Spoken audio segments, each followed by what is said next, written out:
Bismillahirrahmanirrahim. Alhamdulillahirabbil alamin. Al-amir bidzikri kama qala ayyuhallazina amanu dzkurullaha dzikran katsira. Amma ba'du.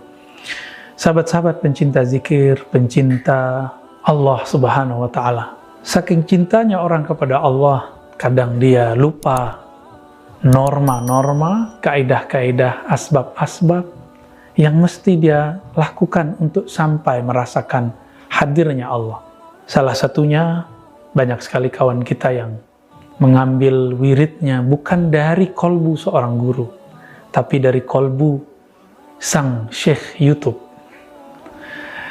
Syekh YouTube ini betul akan menjadi nikmat karena kita nggak perlu datang ke guru. Tapi coba, di antara kita ini jika nonton YouTube mungkin sembari tidur, sembari miring-miring badannya, buka aurat, tidak ada adab sama sekali. Berbeda jika kita berguru. Jika bertemu guru minimal kita tutup aurat. Namun, apa yang terjadi hari ini di zaman serba instan? Karena makanan pun bisa dipesan lewat aplikasi-aplikasi ojek online. Dikira zikir pun bisa di-online-kan. Dan kami ingin mengingatkan siapa saja yang mengobrol zikir-zikir secara online, antum harus tanggung jawab secara rohani di hadapan Allah Subhanahu wa taala karena membagikan mutiara secara acak, membagikan sebuah ilmu bukan kepada ahlinya.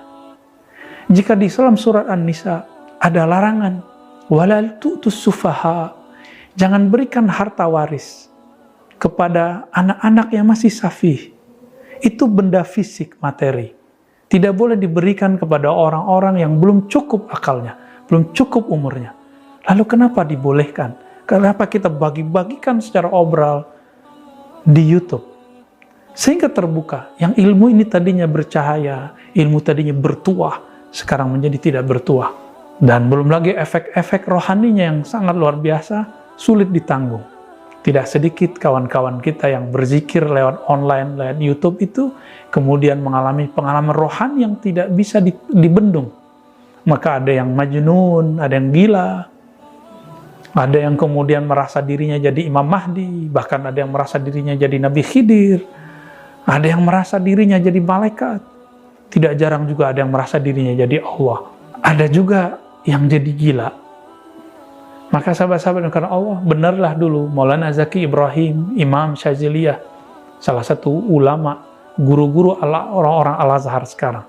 Masyaikh Al-Azhar berguru kepada beliau secara spiritual. Maulana Zaki Ibrahim, beliau mengingatkan agar tidak mengobrol-ngobrol zikir sembarangan.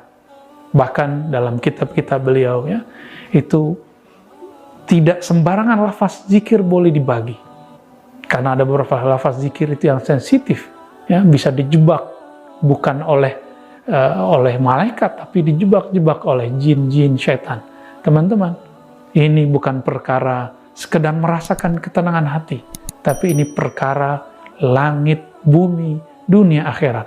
Maka fanzur, benarlah kata Imam Ibnu Sirin, fanzuru amman ta'khuzuna dinakum. Perhatikan kamu ngambil ilmumu dari mana.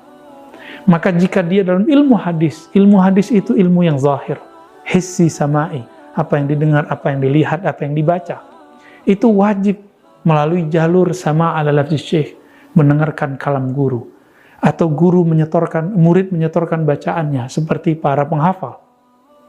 Atau yang ketiga, ijazah, guru mengizinkan muridnya membaca hadis, mengajarkan hadis, atau munawalah, hadiah yang isinya juga ijazah.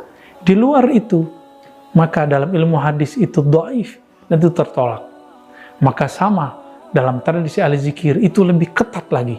Tidak boleh mengambil zikir dari kitab yang nemu, tidak boleh mengambil zikir dari cara otodidak, kecuali zikir-zikir yang guru-guru kita sudah mengijazahkan secara umum, seperti Ratibul Attas, Ratibul Haddad. Itu memang masyaikh Ba'lawiyah, mereka membolehkan, silakan amalkan secara terbuka. Tapi seperti Hizib Bahar, seperti zikir Ismul Jalalah, Ismul Dhamir, ya, Ismul Zat, dan nama-nama yang lain, Asmaul Husna, itu jika tidak diambil dari gurunya, dari kolbu gurunya, karena dalam kolbu guru inilah kalimah-kalimah itu bersinar. Kita meminta izin supaya sinarnya menembus, mewarisi kepada kita.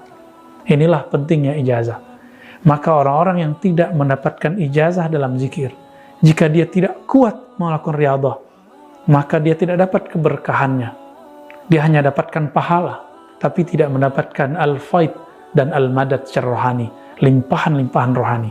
Tapi siapa yang mendapatkan ijazah zikir, walaupun tidak merasakan nikmat zikirnya, tapi karena keberkahan, kemuliaan kolbu guru, yang kolbunya ini bersambung nurnya kepada Nabi, maka kita masih mendapatkan pancaran dalam kolbu kita.